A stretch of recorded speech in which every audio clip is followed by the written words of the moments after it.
This is your urgent call to action. We are all called to lead in a world in chaos, crisis, and turmoil. Join a pivotal global movement for change to transform the leadership crisis worldwide. Will you play it safe, or will you wake up, step up, and speak out? Like Nelson Mandela did for South Africa and the world, we need a radical new way to think, act, and lead, leading boldly into the future. Join host Anne Pratt, a Harvard Fellow and multi-awarded businesswoman, and unlock the best version of yourself to revolutionize leadership with what the world needs now.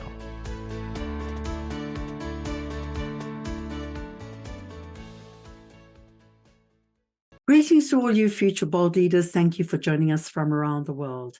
My name is Anne Pratt, formerly from South Africa, and I relocated abroad to attend a Harvard Advanced Leadership Initiative Fellowship in beautiful Boston in the United States of America. Today, our thoughtful bold leader joins us from the great state of Massachusetts. He is a leading authority on youth and politics, a pollster and advisor to President Joe Biden's administration, and the author of the best-selling book, Fight: How Gen Z are using their passion and fear to save America. A must-read for anyone engaging with the most exciting and promising generation in decades. He's the founder and CEO of Social Sphere, a public opinion research firm in Cambridge, Massachusetts. He's consulted with heads of state, Fortune 100 CEOs, and is the worthy recipient of multiple fellowships and awards. He appears frequently on MSNBC's Morning Joe, and his research and insights are often published in media outlets in the USA and abroad. Stay tuned as he shares more with us about Gen Z, the forces that shape them and fuel them, and their issues of concern. His advice to President Joe Biden and his Boston Mandela Moment. We warmly welcome my friend, John Della Volpe, and welcome to Leading Boldly into the Future. John, it's so wonderful to see you again. Thank you so much for coming on to the show and for sharing your incredible work with our audience. I'm looking forward to it. Thanks. It's my pleasure. I really appreciate you having me. Thanks, Anne. I would love to begin with the fact that you have been the poll director at Harvard Kennedy School for the Institute of Politics, looking at polling the youth and the youth of the United States, the youth of America. And what struck me, you've also launched your best-selling book, and congratulations. It's fantastic, and we'll reference it a little more. But I thought up front what would be interesting.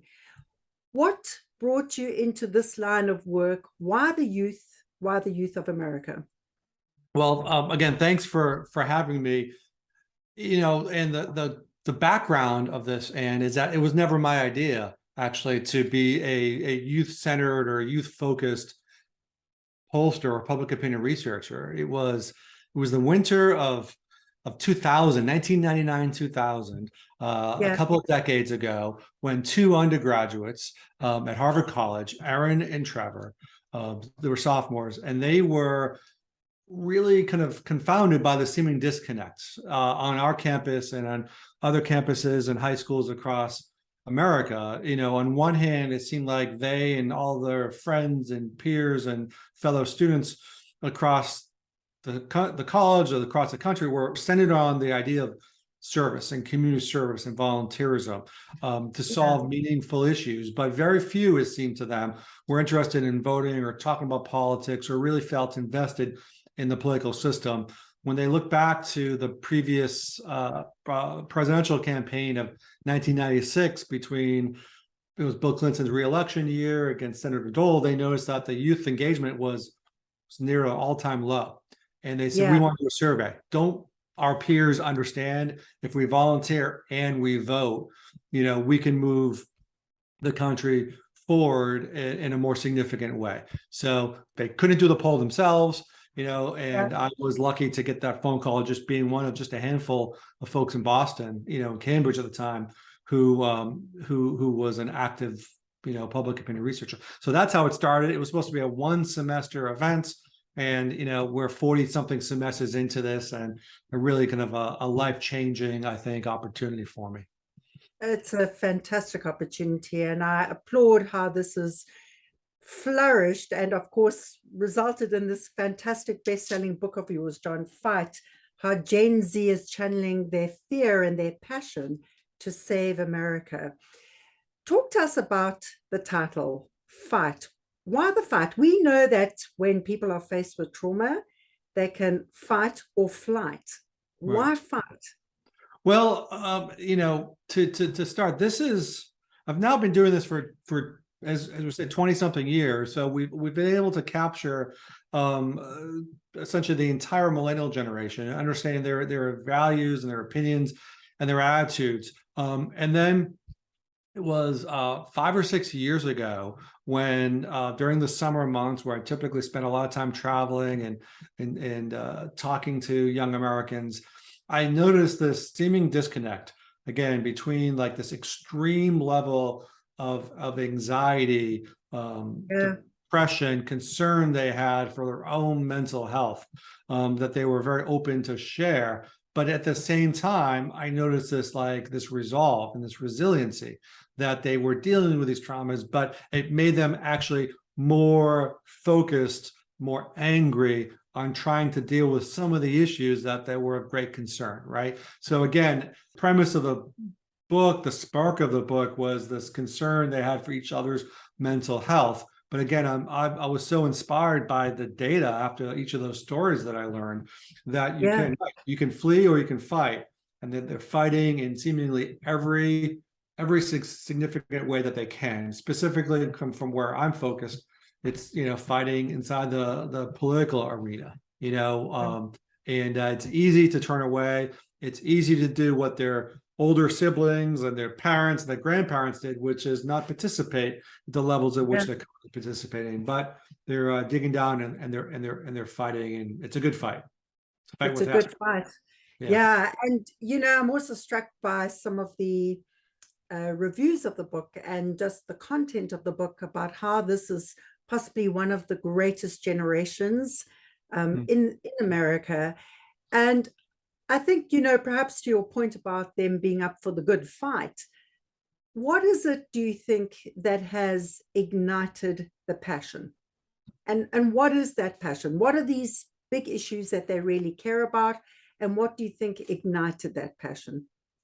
I think that they're among Gen Z, and to take like one step back, I mean, when I talk about Gen Z, it's essentially 70 or 80 million Americans, young Americans, from middle school age, from 12, 13, 14 years old through their mid-20s. Essentially, if they don't have a meaningful recollection, a memory of 9/11, the days thereafter, that is kind of how I'm thinking about kind of this generation, the most diverse, the most educated that we've seen. But what connects them, I think, is a couple of things, right? Is this shared sense of trauma. As we've talked about, I don't think that there's been any generation since the greatest who's dealt with more chaos more quickly, in their formative years than this generation, right? So that's one thing I think that kind of runs through them, and through that, they also, again, rather than fleeing or cowering, they're actually more protective of those who are more vulnerable than themselves, right? And they're fighting not just for themselves, but for their friends, their family members, folks they don't know, as well as kind of for the country. So those are some of I think the main through lines or the main characteristics of this generation. Yeah, and you also, in your book, you allude to some of the issues that really come up that are on their minds, things around the debt crisis, students being able to afford their education, gun violence, school shootings. What do you think they would put as their top key issues that they would really like addressed? Well, I think today, and when you look at the country where they want to live and raise their families, it's really, I think, under the category, the umbrella individual rights and freedoms, right? That's something that we don't hear a lot talking about. We don't hear a lot of that mentioned in the day in and day out polling. You hear a lot about economy, inflation, immigration, the border, et cetera, all very, very important. But what young Americans, what Gen Z are most concerned about, and this is well before, Roe v. Wade was overturned, the Dobbs decision, et cetera, it was this concern that the rights and responsibility, the rights and freedoms of young Americans were at risk, and that we're kind of rolling back some of the progress that their parents and grandparents or great-grandparents fought for. So I think that is one overarching umbrella of issues, and within that, it's the right to have clean water and clean air. It's the right to access quality education regardless of which zip code you're in. Right. It's the right to have control over your own body, specifically a woman's reproduction rights. It's the right to access healthcare. It's the right to work hard and then to afford college education and a home. It's those are the issues. It's the right to feel safe when you go to a movie theater or a shopping mall, a supermarket, or school. Right. Those are the issues, I think.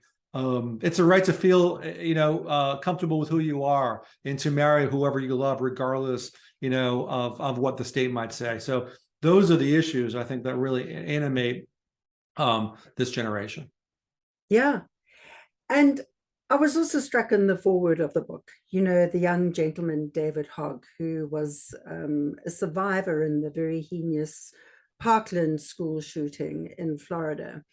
And when he made the point that we are a generation suffering from trauma and loss, but not defeated. How do you think, and he also, I think, alludes to the fact that, the generation are not alone, they can organize. What, in your experience and exposure, John, have you seen in terms of how this generation are organizing themselves? And to what extent do you think they feel they still need the support of different generations? See, this is so I met David Hogg, who, as you mentioned, wrote the foreword a couple weeks after, on February 14th, when the shooter impacted, took so many lives. And I just met him just a couple of days afterwards, well before his march in Washington. And what I was struck by was his innate sense of his voice and the environment and the struggle and the fight that he was about to pursue. And what he said to me was, he knows that although he was going to leave Harvard when he visited us to speak with then Minority Leader Nancy Pelosi, I remember this specifically, he said, it's not going to be settled in a day or a week or a month. It's going to take a lifetime. It's going to take my life, many generations to get where we need to be, right? And from that point forward, I understood kind of David's interest in, again, using all the publicly available tools available to him, to create a movement that was going to be bigger than any one person, one community, one generation, and really work, and inspire all of the generations, intra-generational, but also leverage his ability to organize from the ground up and also to work and to collaborate, and to make progress with those leaders kind of from the top down. That's when I think we see the greatest opportunity for change and for progress.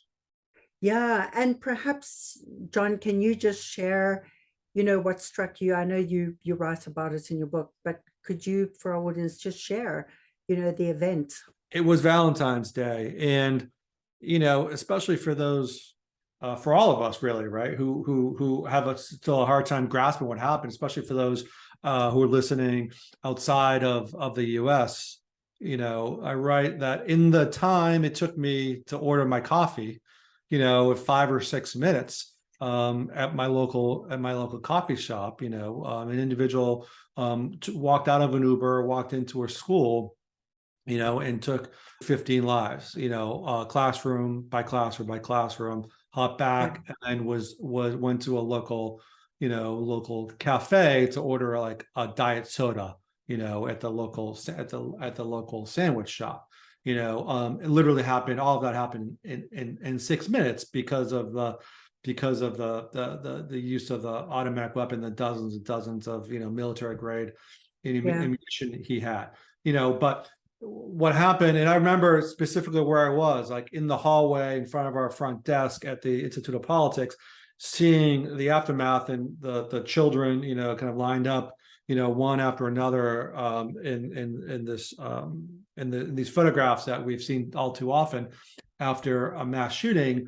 But what happened was, David Hogg and his sister actually chose, Parkland School, the Parkland community, Marjorie Stoneman Douglas High School, because of their interest in storytelling, because of their family's interest in the news, in media, in debate. So David, David was locked in a closet recording this. He thought this could be the last moments of his life, and he wanted to leave that recording. When he went back home, he knew that this was his opportunity as a student to share that story with America and the world. And there was like a struggle in his house. His parents obviously want to protect him, but he went out, and it's kind of ironic, I think, that the first person to talk to him was Laura Ingraham, the conservative commentator on Fox News. And David took that opportunity not to really focus on some of her questions, which were really around, the shooter. Instead, David used that opportunity to challenge the rest of us and to empower us, and to say that if we're going to collectively stop school shootings, it needs to start now. It needs to start with all of us. And here are some things that all of us could do together. And that was just really based upon his gut. But I think it was also just a brilliant communications and political and leadership strategy, frankly. Yeah. And, from your interaction with him, what do you think his defining moment was? Was it at that point where he knew he could be killed himself? He was a storyteller, right? He's a student of history, and he's a storyteller. And I think maybe both, I don't know, you should talk to him. We should talk to him, right? But I think the moment of his innate interest in telling a story with his spot in history really kind of came together, right? To make something that was pretty special. And what's so incredible about those young people is, like, 1 minute, they're acting like the average 16 or 17-year-old. I remember, like, I talk about some of the stories of having breakfast with them, and then a couple of moments later, you're talking to some of the most inspirational, and influential people on the planet at that time, So, and I still think that it's hard to really quantify the difference that they've made, but I do tell in the book that I don't know if we know Greta Thunberg's name, right? I'm not sure that climate and the environment is as central an issue as it is in our politics today, if not for Parkland. There's a straight line between David Hogg and Greta and his co-organizers, Jackie Coring, X Gonzalez, et cetera, and the work of Greta as well, which I talk about in the book. Yeah, absolutely. And I'm also struck, in your work as well, John, you're a pollster and you're an advisor to President Joe Biden. Based on the findings and the insights you've gleaned in this book, what advice do you give President Biden?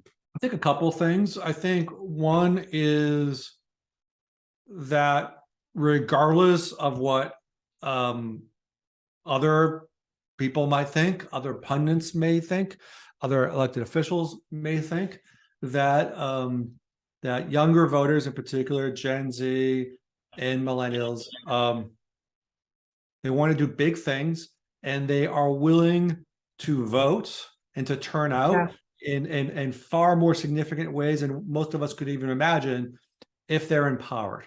Okay, so that's like the first thing, which is that in order to win elections, in order to govern, right? Obviously, he recognizes the importance of speaking to as many different, subgroups and communities within America. And too often, before 2020, with a few notable examples. The main characters, right, the nominees for both political parties, essentially get ignored.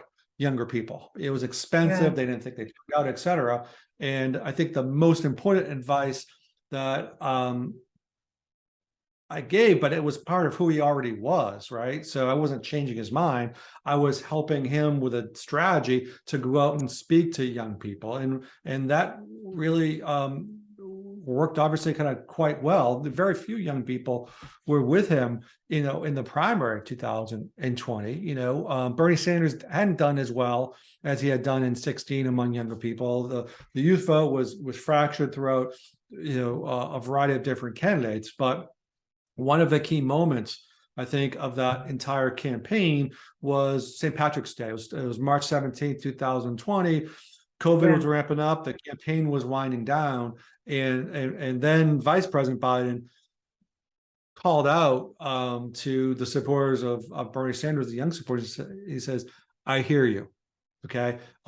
We haven't had a lot of dialogue during this campaign. I respect, your support for Sanders, but here are the things that we have in common, right? Here are the values that I have. This is how I think it relates to your vision for the country. And let's work together and build this coalition, right? But by just kind of resetting everything is to give me a chance. I hear you, recognizing that, I think was very, very important. And then the only other thing, I think it's important that, the White House actually knows this to their core, the administration, the senior staff, et cetera. They know the importance of younger people, and that they know that they deserve a seat at the table. And there is a seat at the table, and they are constantly checking in, not just with labor, and not just with some of these other key constituencies, but they're checking in on a regular basis with younger people. And time after time, they're keeping their word. Biden said, listen, I hear you. This is what I'm going to fight for.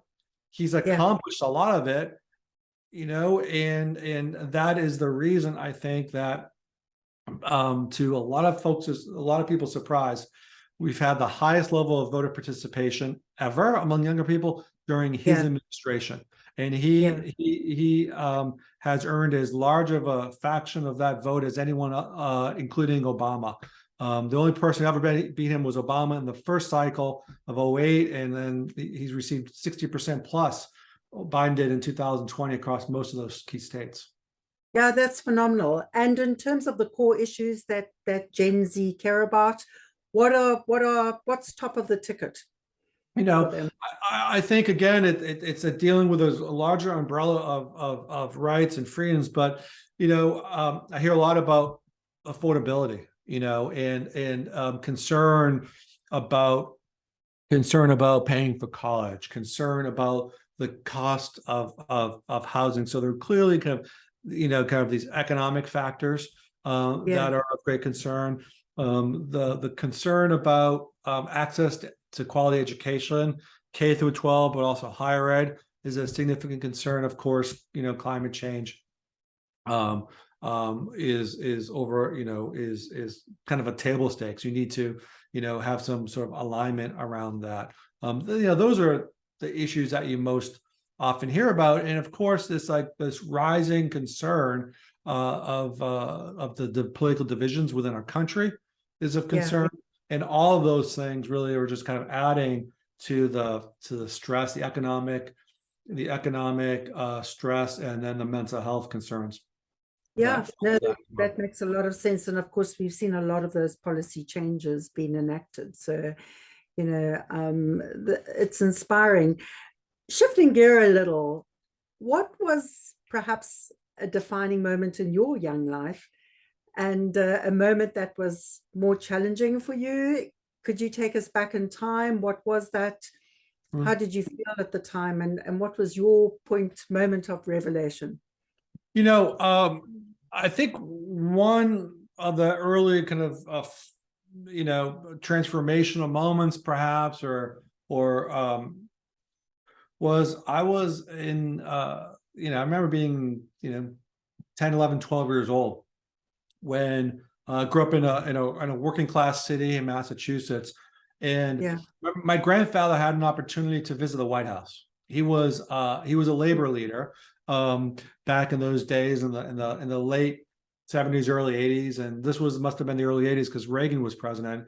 And I remember him visiting the White House. I remember him like bringing me some gifts and some trinkets back to me. And even at that young age, I had been interested in politics, but seeing kind of the closeness, right, and how like an everyday person, someone I was related to, a working class laborer for his entire life and veteran could meet the president, could be, could access the White House. That was something I think that really was an inspiration for me, and I began to, I think, develop a greater interest. I think my politics and his politics evolved.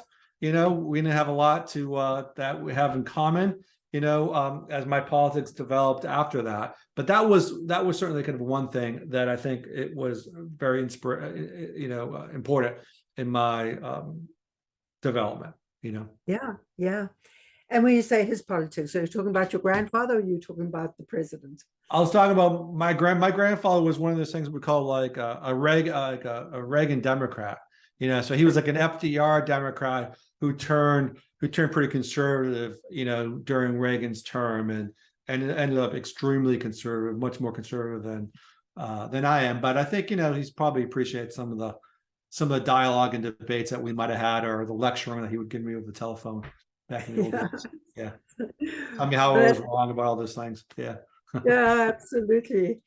And bigger picture, John, I mean, for you, obviously this work has informed you tremendously, but in your view, what are the biggest challenges facing the United States today and facing the world today?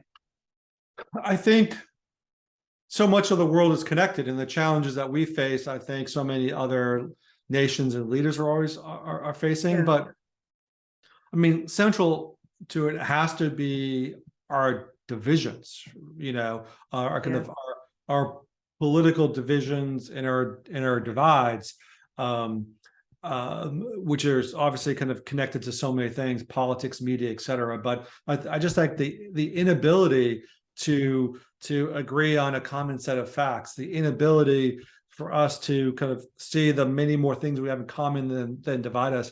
I think that is kind of central to kind of the greatest concerns that I have. I mean, a third of the young people that I survey believe that there'll be a second civil war in this country, right? And yeah. I'm not sure that's necessarily different here than it is and then in other countries or in other continents. And of course, that does get back to, I think, kind of the area of my greatest interest, which is in generational values and attitudes in politics. And what I found is, the country is divided seemingly 50-50, but it's really closer to 2/3, 1/3. 2/3 of folks under 45, millennials and Gen Z, have a particular point of view when it comes to where our priorities ought to be. And, about 2/3 or close to that number of people over the age of 45 or 50 have a very different set of views. And I think that model, certainly, and that framework is something that we've seen really throughout the West. It's clearly the same thing we saw in the UK, around Brexit, for example, and I think this is seeing up in Canada as well. So those are, to me, among the challenges and therefore the kind of the opportunities, right? To as Mandela would do, is to listen across cultures, across these divides, and try to find opportunities for unity. That's what we need. Yeah, absolutely. And that's, before we turn to that, I was also struck by something in your book, and you've alluded to the millennials, and perhaps for our audience, we can just define millennials, Generation Y, I think they're also called. I mean, how do you define them? I know you refer to them as being the tip of the spear for Gen Z, but how would you define millennials or Gen Y demographically and psychographically, and why do you think they are the tip of the spear for Gen Z? So Gen or millennials, roughly speaking, folks in the US, okay, it doesn't necessarily always translate to other parts of the world because it's about a common set of experiences, a common set of current events during the kind of their formative years. Millennials, generally young people in America, late 20s to 40 years old or something. So, like 1981 to the mid 90s would be like the common definition. What's interesting is that I think on a series of like political value statements, typology, they're millennials and Gen Z, it's not a lot of daylight between them. There's a lot of they have in common. The difference is in terms of the role that they see themselves having in society, the role of government, what their priorities are, et cetera. The difference, though, is at this formative stage, millennials, as I talked about, Aaron and Trevor and that cohort, they were more focused on volunteerism and community service. They were not as active or they did not have the urgency that their younger brothers and sisters and Gen Z have. So the way in which they vote is largely the same, but the difference is that Gen Z is just much more active at an earlier age politically than millennials. But what's fascinating is that in the next presidential election here in 2024, 40% of all the votes will be from these two emerging generations, millennials. Essentially, the sons and daughters of the baby boomers. It's very close to. It will be. Although I'll vote baby boomers in the next election. So that's a very, very powerful force. And whether you're a political leader, a corporate leader, nonprofit, academic, et cetera, like understanding these values and how to incorporate them into your work is just essential. Yeah, and I was also struck by something you shared around how they've connected the dots between the politics and the economics and how that's impacted policy, but also the systemic inequalities. And so has that fueled the urgency in terms of getting out to vote and making your vote count? Yeah, I think that there's this recognition that there's a recognition to address systemic challenges, right? These aren't issues. This isn't just about, the best way to pay for this program or that program, right? There is a recognition that the way in which capitalism is practiced, is not providing the opportunities that perhaps it should for every American who works hard, right? There is a recognition that the systemic challenges around policing, racism, criminal justice, right, is doing real damage, right, to individuals and communities, et cetera. So, and the systemic challenges around institutions, right, and the influence of the elites and corporations, especially in this country as well. So those are some of and so therefore there's an urgency that they realize that to bring that change, that they need to do more than just one thing. They need to use every one of these tools possible to create that change. Yeah, and that also, I guess it also raises the question: do you think American capitalism, as we know it, can survive? And secondly, what do you think millennials and Gen Z are willing to do in order to influence the way American capitalism is set up as a system? Well, I don't think there's any question it's going to survive. It's a question of how and what the modern form of capitalism looks like. Like one of the more striking moments in 22 years of the Harvard Youth Poll is it'd be a dozen years ago where I did a survey and we were focused on young people's perceptions of labels, and of ideology. So we asked a series of questions, including thoughts about capitalism, socialism, patriotism, feminism, a variety of different ideologies and labels. And I found that majority did not say they were or supported capitalism.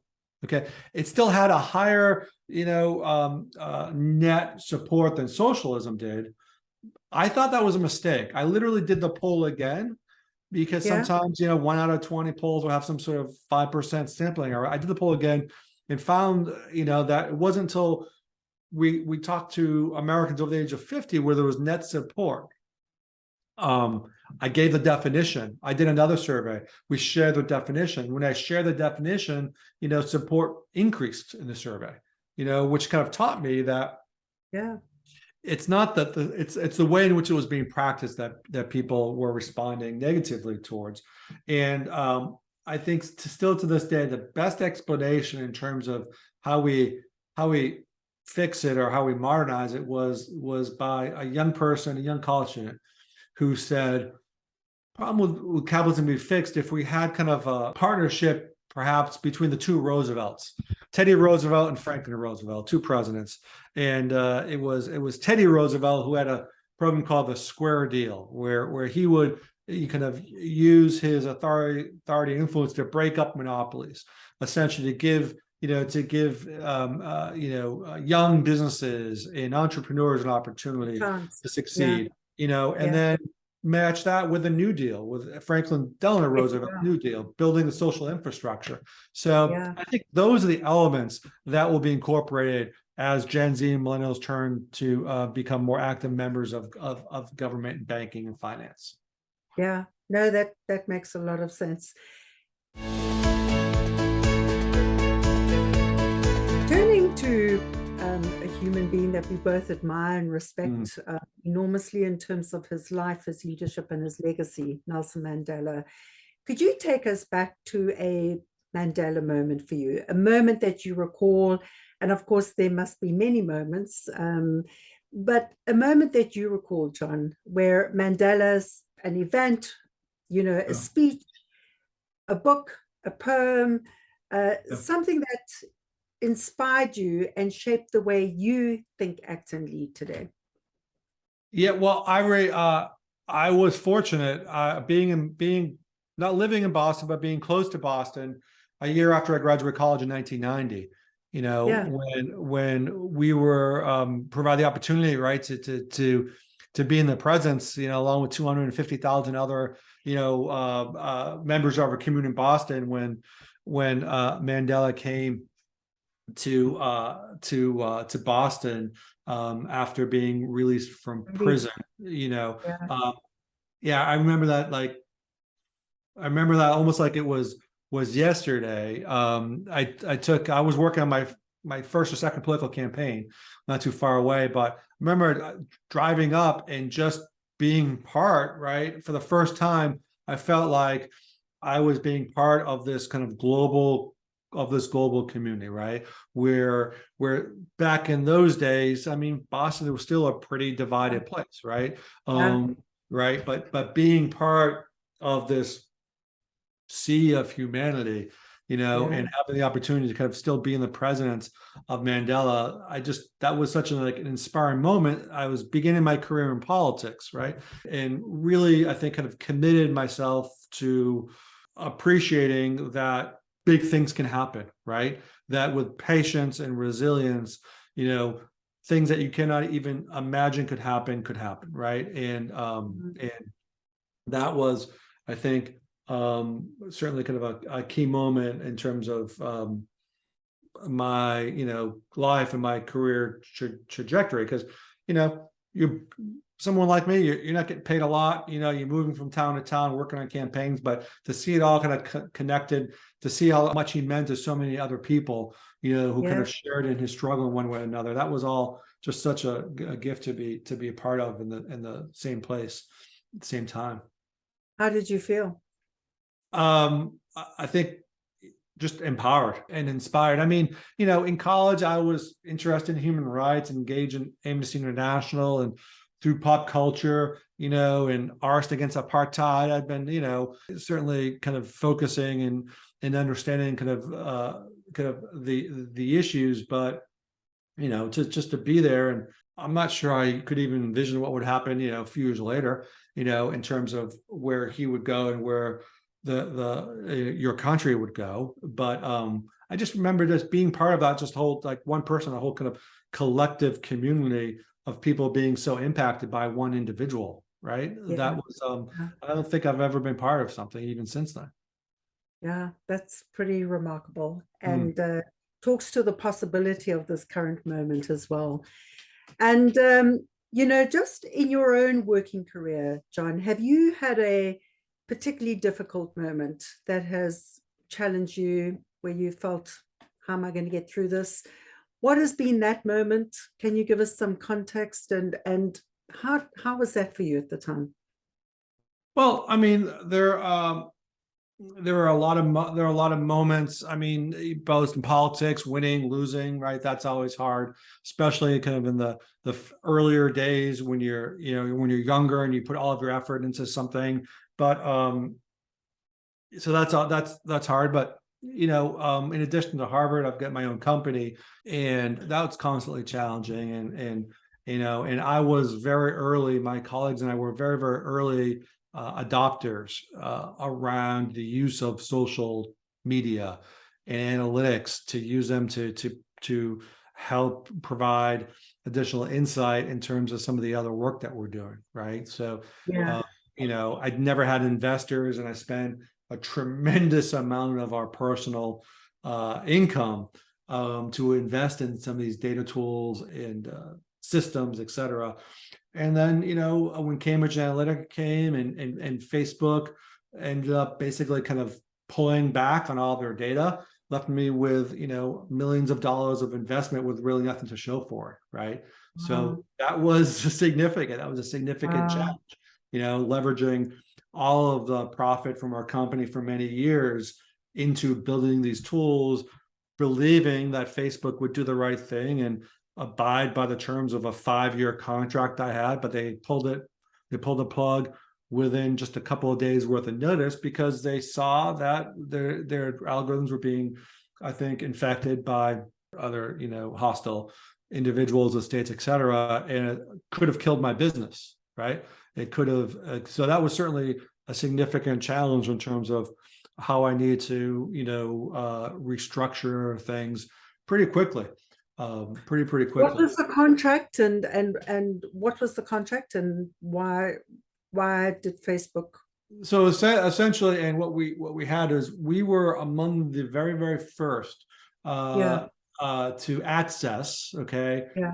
the back end data feed of Facebook, and what that would allow us to see was an anonymized, basically fire hose, okay, of what individuals were posting.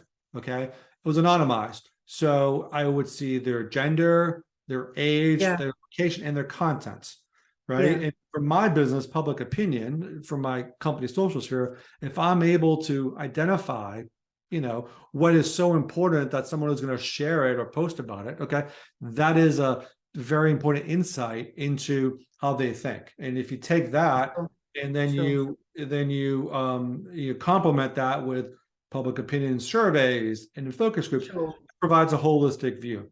Okay. Yeah. So access to that fire hose of data, there was a minimum of 5-year contract that we had signed with Facebook to provide us that access to data on a global basis. Okay. On a global basis.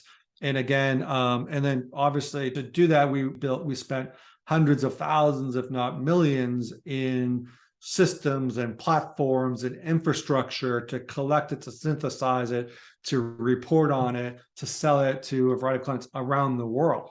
We had clients around the world.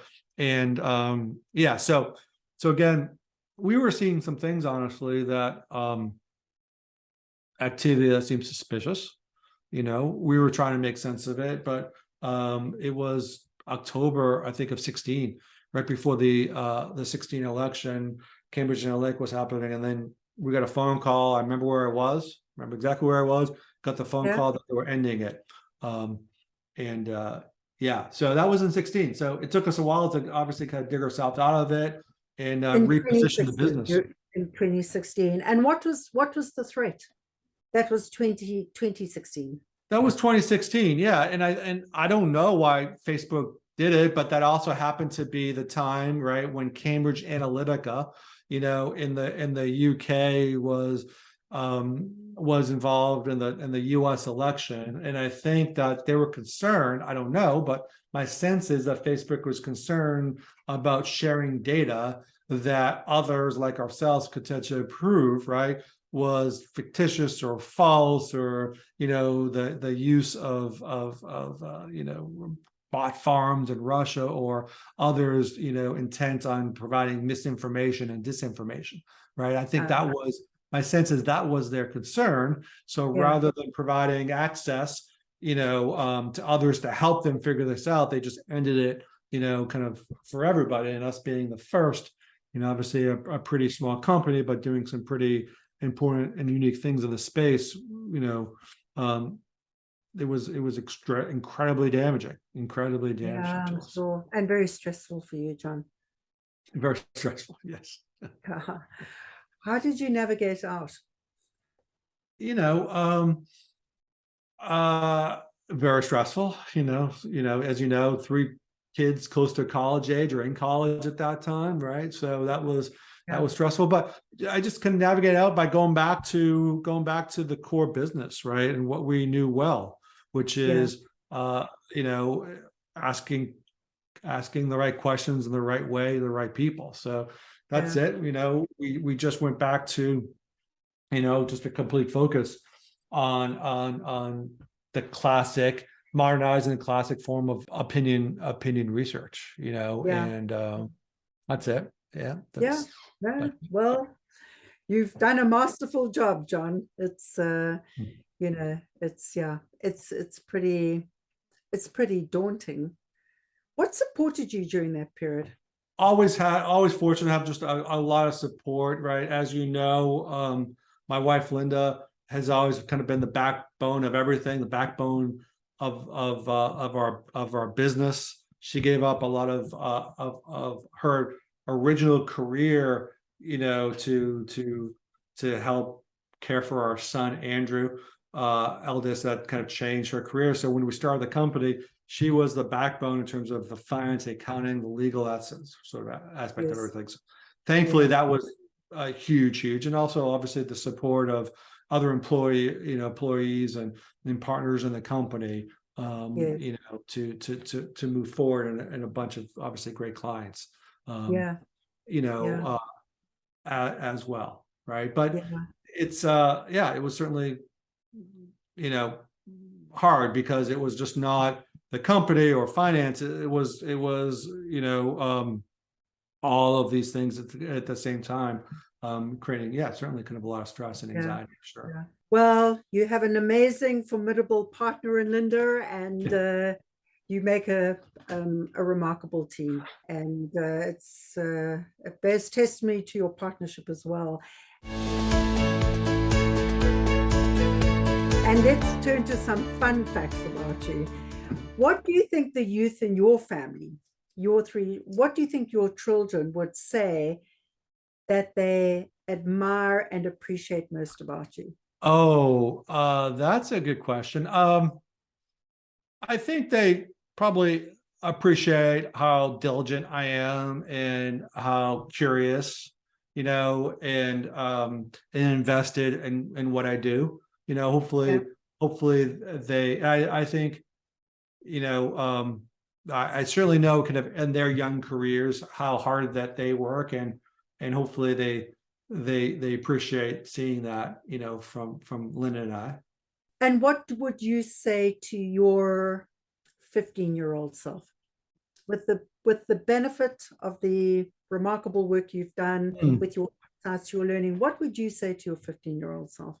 That's a good, probably have more confidence, right? That, one of the hard things I think, is knowing when to trust your instincts and your gut, when others, when you look up to others, right, who have been successful in different industries and those sorts of things.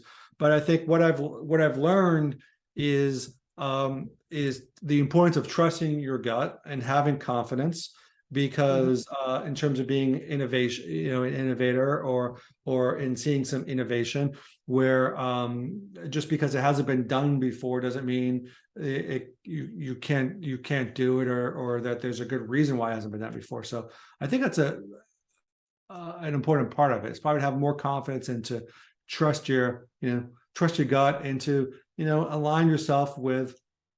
I've always had pretty good mentors, but search for those mentors who can kind of round out some of your weaknesses or places where you see inefficiencies. Yeah. And your wonderful art, which I can see on your back wall, I have to ask you. I see there's a heart. What is that animal? Is it a? It's a rat. It's a love rat. I love it. Love rat. That is not an original Banksy, because if it did, it would be worth millions. But that is one of the things I picked up during COVID was this appreciation for street art. And so that is from Barcelona, and there's a piece from Ukraine and from London and some others. And I really, that it's kind of like a newfound hobby and interest of mine is this appreciation, and I think it's kind of connected to what I do. It's giving people a voice, right? I try to give voice through the book and through focus groups and surveys, but this I think gives so many people voice in terms of this art. So that's the love rat, Love rat.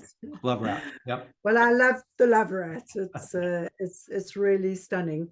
Just coming back to the leadership side, for you, in terms of the future of leadership, what do you think Mandela would say to our generation and to the next? And do you think his leadership example is still relevant today?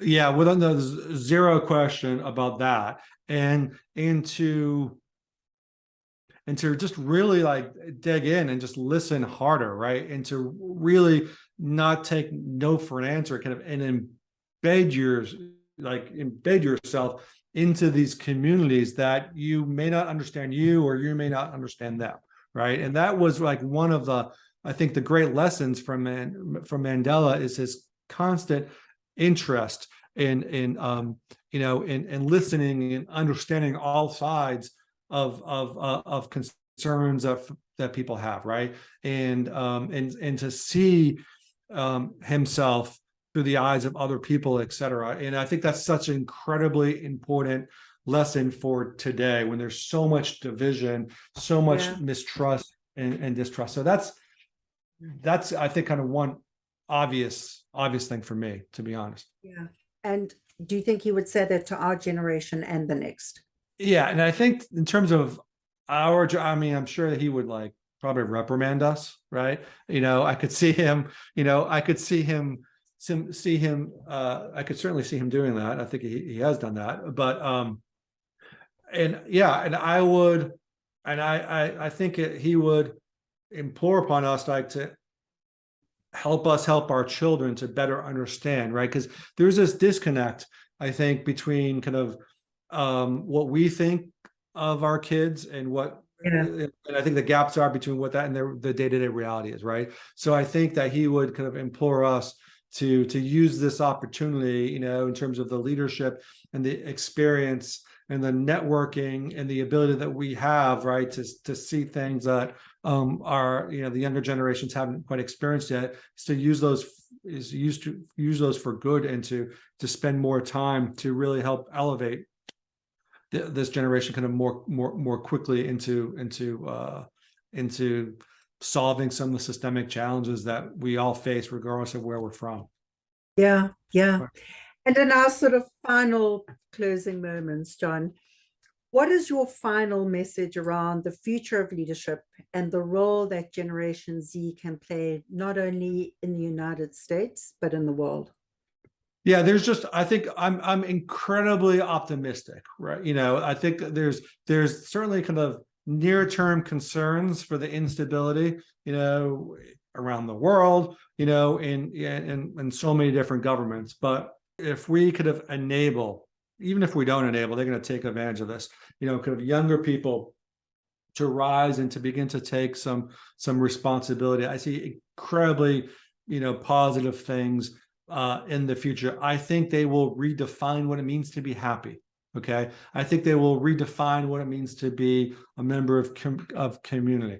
I think the way in which they measure progress is going to be not just in terms of how much money is in your bank account, but how happy you are, right? How much harmony you have in your home, in your family, in your community, right? So I think that is kind of where we're headed. I think it's incredibly important and incumbent upon all of us who are older to appreciate kind of the struggles that they've seen. They haven't seen our country or few other countries be united with single purpose. And this is what they're striving for, right? They're fighting for those people who are more vulnerable than themselves, right? For government to kind of to protect and provide opportunity for everybody, regardless of where they're coming from, to shrink the inequality that exists. So I think there's nothing really to kind of be necessarily kind of afraid of. I think if we just approach this with a recognition of the trauma that they've been dealt and provide as many opportunities as they can to give them a seat at the table, not necessarily to be in charge of everything, right? But to be engaging and listening. That's what the White House does so well in this country. And I think others could also benefit from that as well, regardless of what leadership positions folks are in.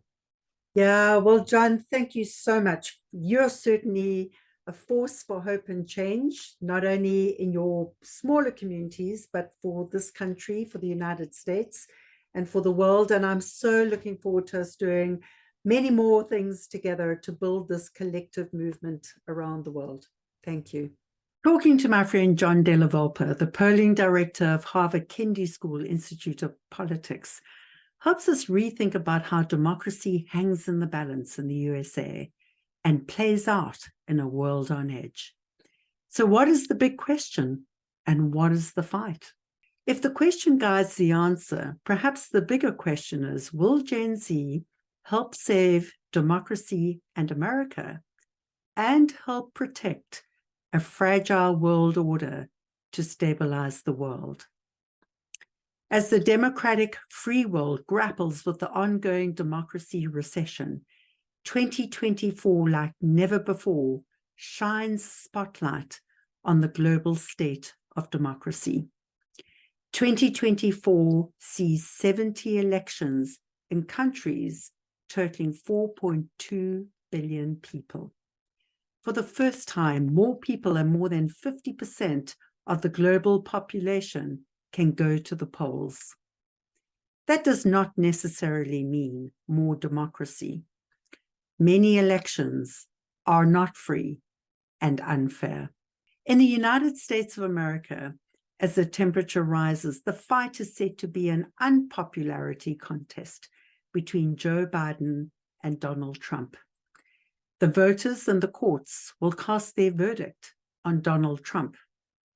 Gen Z, a crucial democratic voting bloc, may or may not tip the scales for Joe Biden.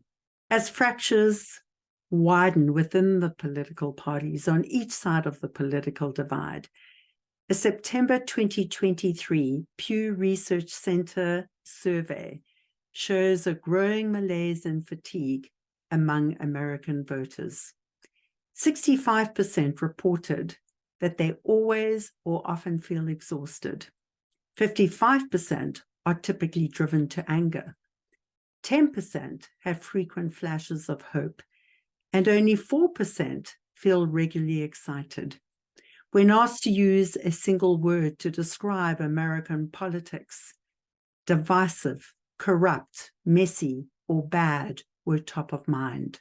Ultimately, the results will come down probably to a handful of votes, a few tens of thousands of votes in a few swing states. The American 2024 election is not simply a fight about policies like gun control, immigration, racial and environmental injustice, and income inequalities, although those issues are important. The fight is a fight about ideology, autocracy versus democracy. As John illuminates, Gen Z, the Zoomers, born between the late 1990s and early 2000s, around 20 to 25 years of age currently, and 70 to 80 million of them in the USA, are more stressed, anxious, and depressed than previous generations. Using their fear, passion, and heightened sense of urgency may well be the golden key to help save democracy and America. Significantly, the fight has substantive global consequences: climate policy, America's geopolitical standing, and the ongoing support and aid for countries like Ukraine, Taiwan, and the war in the Middle East. As a world on edge has front row seats, waiting and watching the American 2024 election drama play out, the fight is a bigger fight. It begs a bigger question. What fight is America fighting? And how can Gen Z be persuaded to tip the scales and help maintain a fragile world order and greater world peace? Until next time, remember that leading boldly is about making thoughtful, clear choices. And bold leadership is about taking bold action, just one small step at a time. One step for you, but together, a giant step for humanity. So take care and take thoughtful, bold action.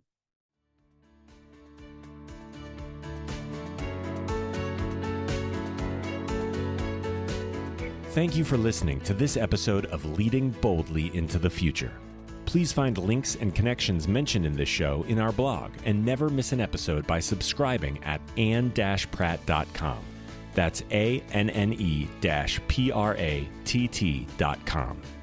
May these insights from inspiring industry leaders, remarkable disruptors, and courageous champions of change bring forth a brand new you, emboldened, empowered, and ready to inspire hope.